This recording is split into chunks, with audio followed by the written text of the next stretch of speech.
Hey guys, Great Dolphin 16 here, and welcome back to another video. Today we're going to be doing the updated Premier League predictions. So about a week and a half ago, I did my early Premier League predictions, and the window just shut about 30 minutes ago. There's a couple deals that still might happen. I think Alex Iwobi is still potentially going to go to Everton. But I don't think it's going to make that big of an impact, some of these other transfers, so we're not going to worry about them too much. But anyway, this is what I predicted last time, and it's all in order by place, so Chelsea would be 7th, because they're the 7th team down, and that was in my last prediction video for football, for European football, not the American one. I don't know why it's called American football, only one person uses their foot, but whatever. Anyway, here we go. So, Brighton is going to be the first team that we're going to talk about. I'm going to change their position. I'm going to change them in Sheffield. I'm not sure why I didn't put Sheffield all the way down last time, but now I'm going to put them all the way down. And the reason I'm changing them is because Brighton got Aaron Moy, and I think they got a couple other players, a couple other big players that will do something for them. But I don't think Aaron Moy is going to be able to keep them out of the relegation zone, so we're going to stick with that bottom two. Then Newcastle's a big change because of their purchases on Joe Linton and St. Maximin. I think those are great purchases, but I don't think they're going to do anything insane, so I'm going to move them into the escaping relegation zone, and I am going to make an interesting decision. I'm going to put Norwich as the other relegated side. I think it's going to be very close between Norwich and Burnley. But I think that's my bottom 5 right there. Then going into the top 15, it's kind of hard for me to explain it, but that's what it is right there. That's what I'm going to leave it as. Mainly just Che Adams, I think, changes Southampton a good bit. Bournemouth didn't do a lot, and their defense is shaky as crap. They usually do have good offensive numbers, but defensive-wise last season, they were pretty poor. Aston Villa, same position. Crystal Palace, they don't look like they're going to do too bad. Crystal Palace could easily switch in between the top 17 to top 10, anywhere, really. It's going to be an interesting season, seeing what happens. And then I'm just going to keep Watford where they are. Then going into the top 10... I'm actually happy with Wolves and West Ham where they are, but Everton is a very interesting one because they have just done a lot of stuff over the last couple days and during the end of the window. They just did so much stuff. So I think I'm going to put. I'm gonna skip this and go straight to the Europa League, where we're gonna go and immediately take Leicester out, and I'm gonna put Leicester all the way to right there.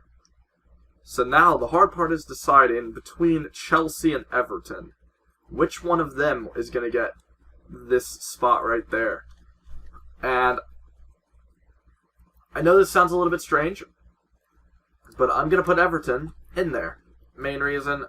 I'm pretty sure Chelsea lost David Luiz, which is another big player that they let go, which they should not be doing. They don't have a ton of players to just let go like that. But I understand they do have Kurt Zouma back and stuff. Maybe he can slot in for that extra spot. But anyway, I think it's a strange transfer nonetheless. So that's why I'm going to put Everton there. I'm going to leave Chelsea there because I guess overall they've gotten weaker since losing Hazard, and obviously Hazard made them a lot weaker, but I think what they've done today has made them also a lot weaker. So we're just going to keep them in the same spot. The reason I'm not going to put Wolves there is just because of the Europa League. They might be more exhausted throughout the season.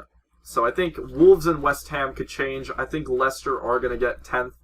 I think they're going to struggle defensively this season because they really don't have a defender that replaced Harry Maguire. At least I didn't see one when I was looking at the transfers. But anyway, up to the Champions League spots. We're going to decide between United and Arsenal now. Who is going to get that 4th spot? United have just let go of Lukaku. I saw that deal happen. And they didn't use the money, I don't think. I don't think they used the money for anything. So now their front three is Rashford, Lingard, and Martial. I think Rashford and Martial are good. And then there's Lingard. That's not good. And they did not get another midfielder, meaning that Paul Pogba is their only midfielder for the entire season, pretty much. And then the defense, they definitely did a good job defensively this season. Luke Shaw definitely played decent last year. But now they have Wan-Bissaka and Harry Maguire, so I think that's going to help them out a lot. But I think Arsenal have done a great job. They brought in Kieran Tierney and David Luiz. And they already had a decent right back. And then once Hector Bellerin returns, that right back position is going to get helped. And then Socrates is already an okay defender. So that means they actually have a defense, it looks like. It looks like they might actually have a defense this season. They finally won't have to start Mustafi every game. So they might actually get somewhere. And I'm going to keep them there. Then Spurs, I think they're going to stay in the same spot as well. Obviously, they're going to be a lot stronger than Arsenal, especially with the signing of Giovanni Lo Celso. But is that enough to catch up to Man City? No chance. So we're going to leave them at third. And then I'm going to keep my top two the same, Manchester City and Liverpool, with Liverpool winning the title. Obviously, those two could change. I think it's going to be a lot like last season, where they're just going to push each other to the end of the season. And then maybe Liverpool will squeeze through right at the end of the season and hold on or something. But we'll see. But anyway, that's all I got for now. I will be doing my La Liga predictions video right before La Liga starts. And then I might do some Bundesliga and Serie A. There's really no use in me doing the French League, because what's the use of doing the French League? We already know how that one's going to go. There's not going to be anything special. The only thing that'd be funny about that would be predicting AS Monaco. But anyway, we're going to get away from that.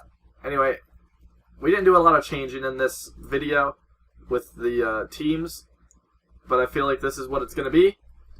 If you guys want me to go through each week of the season and predict who's going to win each game, I'll be sure to do that. Why not? In fact, I might do that right now, because that sounds like a good idea, actually.